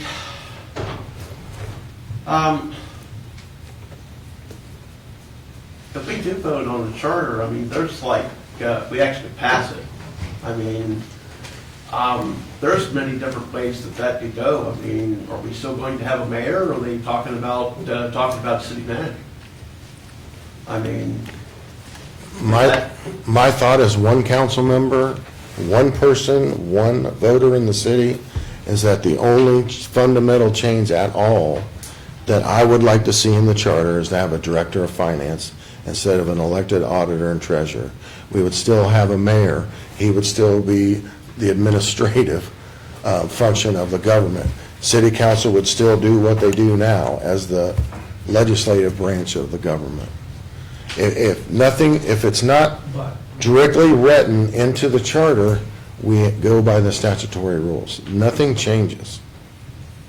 would we still go ahead with the charter grant, even with the present chaos that we've had over the last several years concerning the audits? I mean, or does that need to be cleared up first before we can move on towards an actual charter? I think that's the whole reason why we're sitting here talking about a charter, is what you just discussed. Huh? Okay. So at least we'll still have the mayor then, because I mean, the city manager's terribly hard to get rid of if it goes bad, so. That's all I wanted to know. I wanted to talk about about something else, but obviously I can't do that, so. You can do it here. Huh? Oh, I can. I couldn't do that in the other one. I wanted to talk about the property tax effort to actually abolish it. I mean, I don't know if they have something set up here in Marion, but you have to have 44 counties and 443,000 signatures to get it put on the ballot this year. But if we can do that, they basically want to do a sales tax increase, which I think would be great, because it's like instead of property owners paying for everything, everybody pays. And that's just my 2 cents. Any other matters not on the agenda? We're adjourned at 8:07.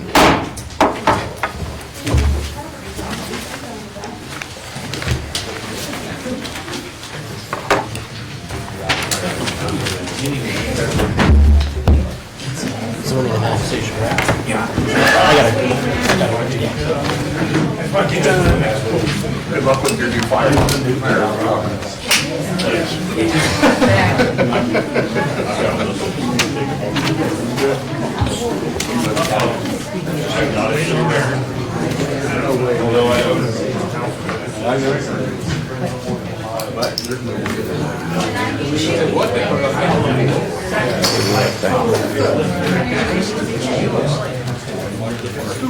The one in the wheelchair, get paid. The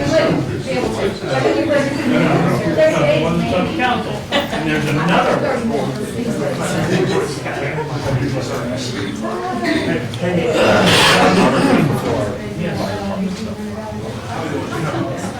I might just focus on your still charter. And then this looks Sometimes my MS looks like that. I have some actually specific questions. Why do this? There's two different petitions. I'm making just in like.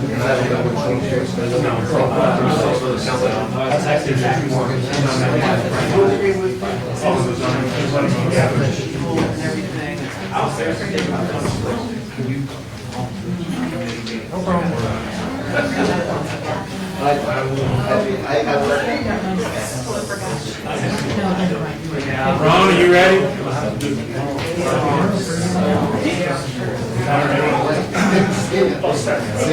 Thursday, I'm busy all day. Mr. Prater, you ready?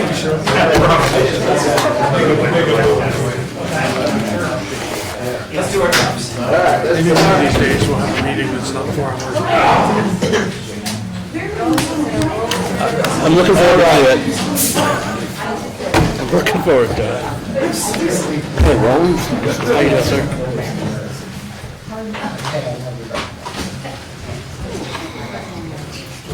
All right, so call the Zoning and Annexation Committee to order. Right now, Mr. Want to take a roll call? Or? Mr. Prater? Here. Mr. Rollins? Present. Mr. Schauber? All right, and then we have next on here, we have our summary of proceedings. Has everyone read through those? And I have read through and I've seen no issue with it. I'll make a motion to approve. Second that. Mr. Prater? Yes. Mr. Rollins? Yes. All right. Next on the agenda here is old business, which is none, and new business, which is item 1 is zoning. We got a zoning for request for 739, 749, 757 East Center to rezone. Would you like me to read the ordinance? You can. Go ahead.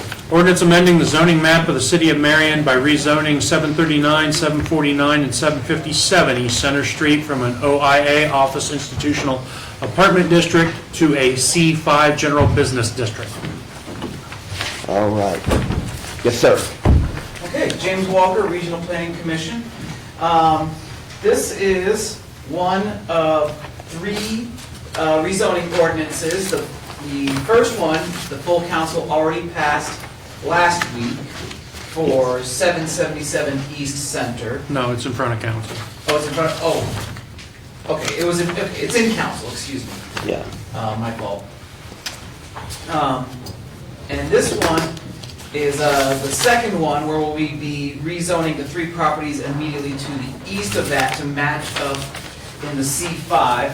I'll go ahead and pass out these little maps to you. This is kind of just a before and after of what that zone will look like if these all pass. Would anyone in the administration like one of these? This is to the west, right? Yes. You said east. Yeah, west. Thank you.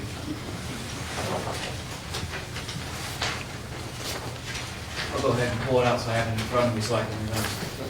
West, east, got it. Okay, so what this will do is it'll square off that district of C5 there in the vicinity of the Township Fire Department OK Cafe. The third one is the next item up on your agenda, which will be to then rezone the rest of that currently OIA district to be an R2 district. And that'll match up with other zoning in the area, and both of these were initiated within the Planning Commission. All right. At this point, I will entertain any questions.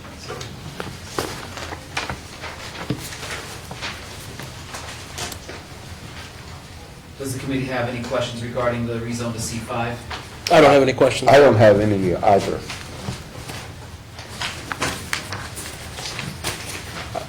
Anybody in the here have anything to say about it?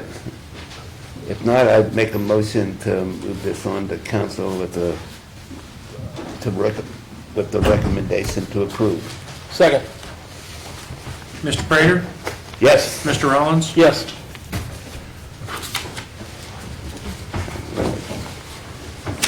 Any matters not on... Item number 2. Oh, sorry. Item number 2, zoning East Center, and go ahead there, mister. Yeah, this is just like I said, then the third one to finish off this. We want to do this. Ordinance amending the zoning map of the city of Marion by rezoning East Center Street between Sefter Avenue and Reed Avenue on the south side and Sefter Avenue and Barnhart Street on the north side from an OIA office institutional apartment to an R2 general dwelling district. I gotta do my part, earn my check. Didn't mean to, Nope. jump away from you. Yeah. Yeah, so like I said, this will be the third piece of legislation to do the rezone, again, initiated through the planning commission. And it does fit well the existing uses that are there, mostly single-family duplexes with a few, with only one business that is also conditionally allowed in R2 as well, so. And as a prior use needs no legislation or variance to remain. There'll be an existing non-conforming use. Okay. All right, well, thank you. Mr. Wilker. And could you just share with everyone what the vote was from the planning commission? Vote from the planning commission, I believe, was, let me just make sure, yeah, 8-0, and that's in the preamble of your text ordinance there. Thank you, sir. Yeah. Mr. Knapp? Mike Knapp, City Council at large. Just a question. I know there was discussed that there weren't going to be letters sent out, but there will be a public hearing on these two zoning matters, and what the date for that public hearing would be. Is there going to be a public hearing? Is there not going to be a public? Yes, there will be a public hearing, I believe. If I get it to the Marion Star tomorrow, it will be in Friday's paper for July 14th. July 14th, thank you. All right, any other questions? Anybody else have anything to say about this? All right, I make a recommendation to move this on to council. Second. All right. Mr. Prater? Yes. Mr. Rollins? Yes. All right, now, matters not on the agenda. Anybody have anything in their mind? All right, and reports, and at that, we will adjourn at 8:17 p.m.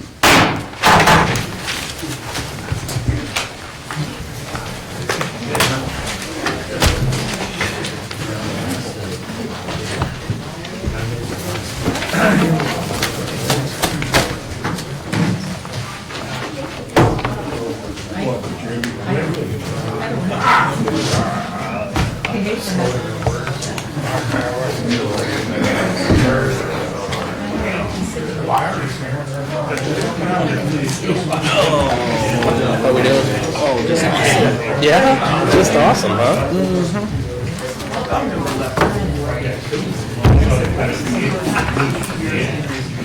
How about you? I don't know about just awesome, but I'm here. Tax budget stuff and... This is the tax revenue. Yeah, the top one, the last 3 or 4 pages, I think, are those bank. No, the top. 2 of them. The 2 that we have. The top stack you just set down. This Yeah. is the tax budget, yeah. No, they're both the tax budget, but like the last 3 or 4 on that one are the statements from the banks about the treasury investments. Oh, did everybody get a copy of that then?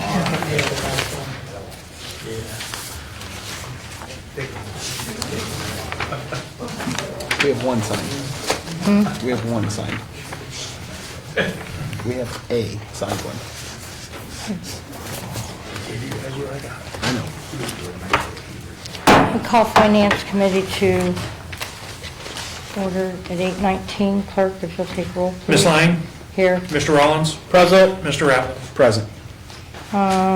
We have a summary of proceedings for May the 19th. I did see one correction that definitely needs to be made, and it's on the page 1 at the very bottom. The last two sentences where it says, Mr. Mosher noted that because we are preparing statements using a GAAP process instead of a cash basis, that cost of the service will be less than what it was quoted. We are doing a cash, not a GAAP. Am I Okay. correct? But the quote was GAAP. So I've got those two reversed. Yes.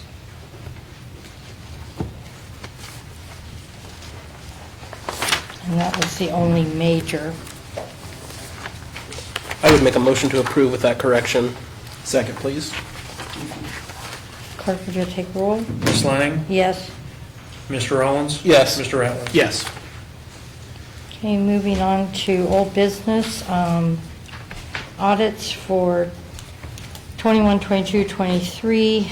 I think at this point, we just need an update on the 2021 audits. Yes, I got an email from the Auditor of State's office last week. They had a couple questions about penalties and interest that were paid since 2022. I got them that documentation yesterday, but as of right now, there's been no additional communication with their office. And you said that was last week, Yes. and you returned the answer today? No, I returned it yesterday. Yesterday.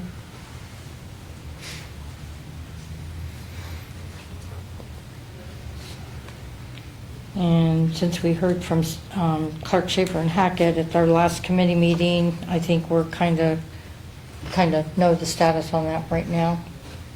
And that all is hinging on the completion of the 21 audits. Yes, there was a communication with Brian, I want to say not last week, but maybe the week before, right after he left committees. He did get me signed up with their document sharing system, along with 2 other people in the office. He said that hinging on the June 30th date, we should be able to start gathering documentation around June 13th. And then once the 21 audit is finished, he'll send the additional requests over so we can start getting that documentation to him. Okay. Is there any questions on that? No. Moving on to penalties and appeals, have we had any update or any changes on any of that information? No, and there's been no new correspondence. At the last committee meeting, you did state that you had gotten a letter previously, and you were going to update the I have not spreadsheet? updated it, but I will update it this week. Okay, because I noticed it hadn't been updated. You have any questions on that?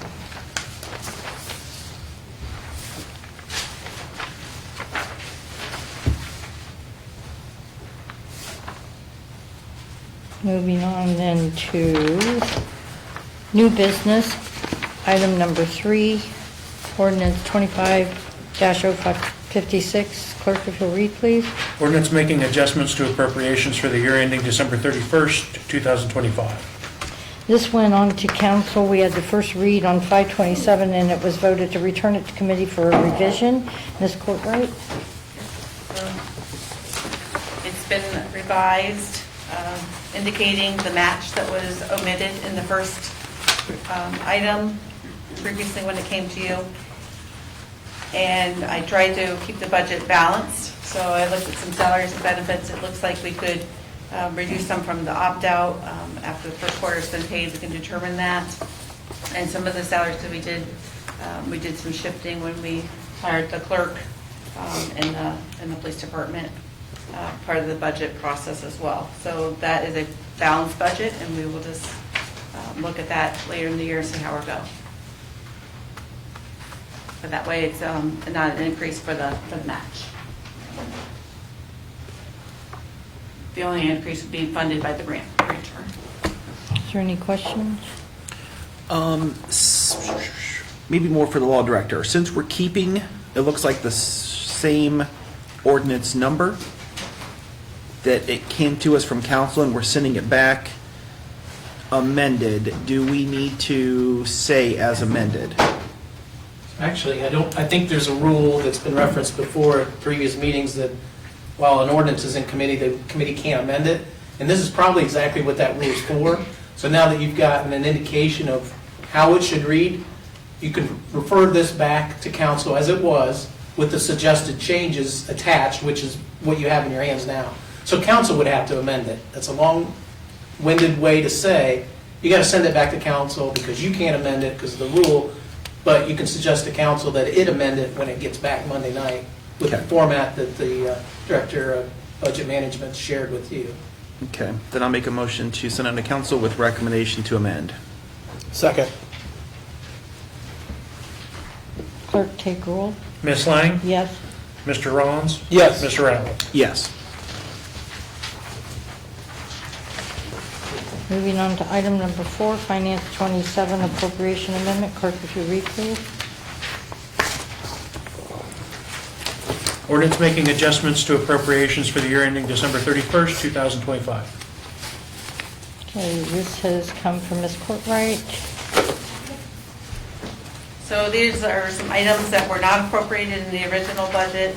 So we would have cash for all of these things. So we would be using some of the cash on hand to do some projects. We have some elevator repair that we'd like to take care of. So we'd be adding $10,000 to the original budget for that repair out of permanent improvement. The general fund would be increased by $8,960. That is for the intern that we have that was funded by our membership with WorkSee. So $8,960 is being sent to us as a payment for that intern, and we will absorb the Medicare and unemployment and SCR OPERS that we are required to do by law for an employee. But we have some vacancies in that money, so we can move things around on salaries and not bring that to you as an additional appropriation. Central Garage, when I reduced their budget, when they paid for their lifts, I reduced their capital budget and forgot that they still have servers that they are buying that was part of the original budget, so I'm asking that to be put back in for $3,360. Adult court is not receiving funding, so that grant money needs to be moved around. There was a $20,000 give from the general fund as they borrowed it, and that had not been repaid, so that will be taken care of first, and then the remaining of the money will be moved to probation services. And the fire department, a couple years back, maybe you can help answer this question. When I was hired last year, they mentioned that one of the vehicles that was paid for by insurance would be coming to us in third quarter of 2025. So we need to increase the appropriation. Those funds would have been included or deposited into the 270 fund originally. So that would be as an increase. I want that separate so that doesn't get commingled as in the original budget. Just a quick question. With the critical infrastructure grant, there's no... Yeah, that's just an old grant that's on the books, and to me, critical infrastructure. Yeah, I just want to make sure that there's no stipulation that that can't be used for an elevator or something. We haven't been able to find a lot of information on that, and we're trying to get it off the books. So if someone really came back and really, I guess we could repay it, but fair enough. I think it'd be fine for that purpose.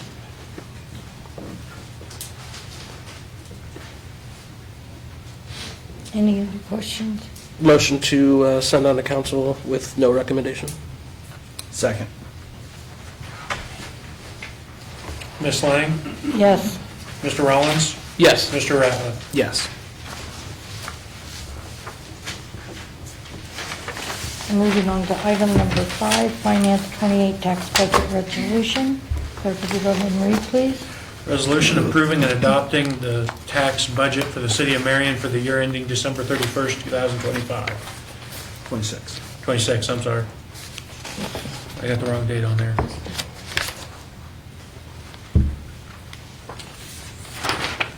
But the ordinance is correct. Okay,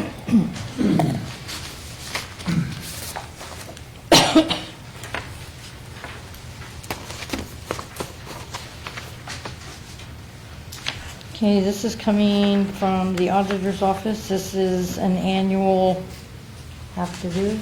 Yes, annual tax budget is due by July 18th, I believe. So we do have enough time, if we get it out of committee today, we have enough time for 3 readings before that deadline. And this basically is to get the funding from the county? Right. That we're entitled to through the property taxes? Right. Is there any questions? I know people get hung up on this sometimes, but it almost doesn't matter what this says, it's gonna change. Right. We just have to get them Something. with a number on the paper, so, on time. Do I have a motion to send to council? So moved. Second. Clerk, if you'll take roll. Ms. Lang? Yes. Mr. Rollins? Yes. Mr. Ratliff? Yes. And this was with no recommendation? Yeah. Moving on to matters not on the agenda.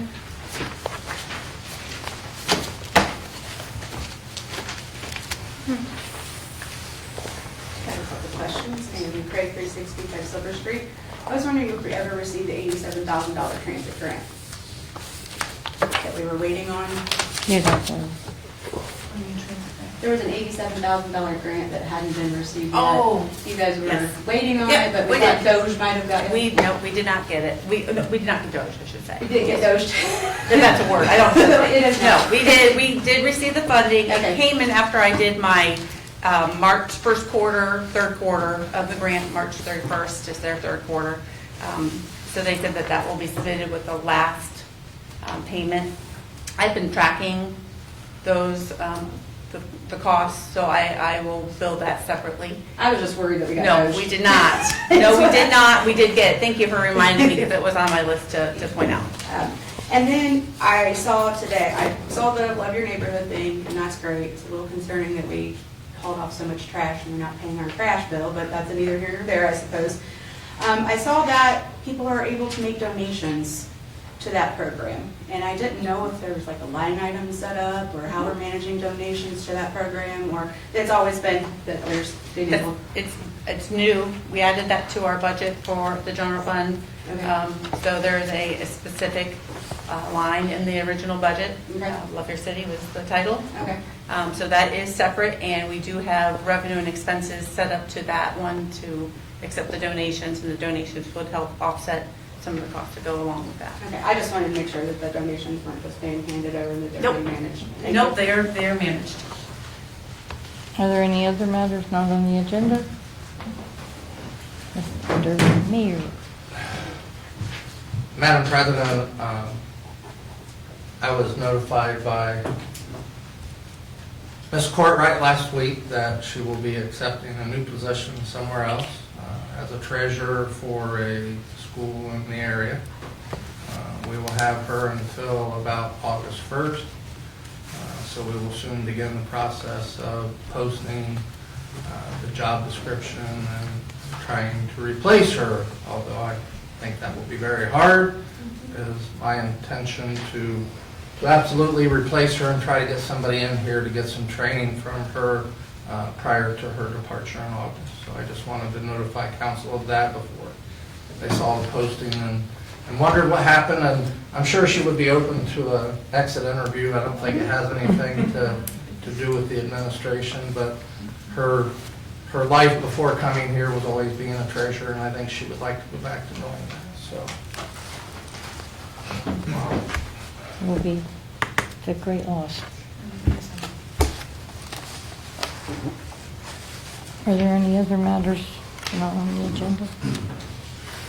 Sean Moore, first ward, city council. Yeah, follow that, Sean. Yeah, that sucks. Pick us back up. So just maybe on the side, I just wanted to follow up on how the ADP training is going for the new payroll system. So there was manager training and employee training last week. We had several managers, several employees come in. There is going to be additional follow-up. There was a call today that ended up being rescheduled for tomorrow around 10. Then we have another call Friday morning, another call Friday afternoon, just to make sure that we're following everything and we're up to date on everything. We do have quite a laundry list of items that we need to get turned into them so that we can make sure that we're up to date. Our first punch, so our first time punch is going to be June 15th is when it starts. That is the start of a pay period. It's on a Sunday. So our officers and our firefighters and everybody that works the weekends will start punching on Sunday, so that we can hopefully go live with everything on July 3rd. There'll be some testing for those punches starting next week, just to make sure our system and everything is going through the way it's supposed to, making sure that time cards are being reported to managers and so on and so forth. So it's moving. It's a bulky process. I know it's a Yeah. lot, it's a big change. I'm curious what the Yeah, feel is for it. we're doing pretty good. Okay. Like I said, it's kind of bulky right now, just because there's so many changes and doing everything at once, but once we get in there, I think it'll be smooth sailing. Okay, and then, I'm assuming payroll clerk is doing the training, and there's anybody else doing it. Or is somebody else being cross-trained in case somebody's out? Yes, And yes. so we don't have any gaps in the system or Right. anything, or lapses? Right. Okay. So we have the administrative assistant that's going through it. We also have several, what ADP calls practitioners, who are essentially over the entire system, and can kind of go in and make changes and do what we need to do, if she's ever out. Okay. And then when this is in place and the system's running the way it's intended to, that should also free up some time, hopefully. Correct. For your office to be able to deal with the audits and stuff. Yeah. Okay, cool, thank you. I do have one additional question for the auditor. Is, as far as our payables, is there a schedule? Like, do we pay once a week, once every 2 weeks, once a month? What is the schedule for paying our payables? I'm not sure what the schedule is. I've kind of heard several different things of how Reba processes them. That's our clerk. I'll have to get with her to kind of figure out exactly what she's doing. Because I was told that everything gets paid as they come in. I was told everything gets paid Tuesdays and Thursdays. I was told that everything's getting paid. I don't know. It just depends on how she's feeling, I guess. But we'll take a look and we'll see if we can get a set schedule for it. Okay, back up. You said it depends on how she's feeling? I'm being sarcastic. I'm sorry. Does she have a supervisor? Yes. But like I said, we have to sit down and come up with an actual schedule for her to actually do it. We haven't actually come up with a firm schedule for it right now. And when that schedule is implemented, are you going to notify the clerk so that they know when to have the bills into the auditor? Absolutely. Because I've been trying to figure it out and I can't come up with an answer. And I'm getting calls that bills aren't getting paid, and we've got the money and I want to know why the bills aren't getting paid. Yeah, we'll have that conversation tomorrow and figure out what a good schedule is. And I'll have an answer for you, and the clerks will get notified of it.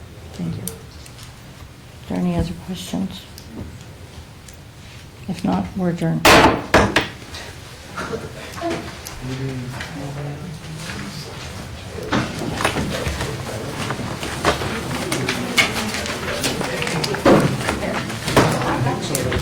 What do we do? A long term?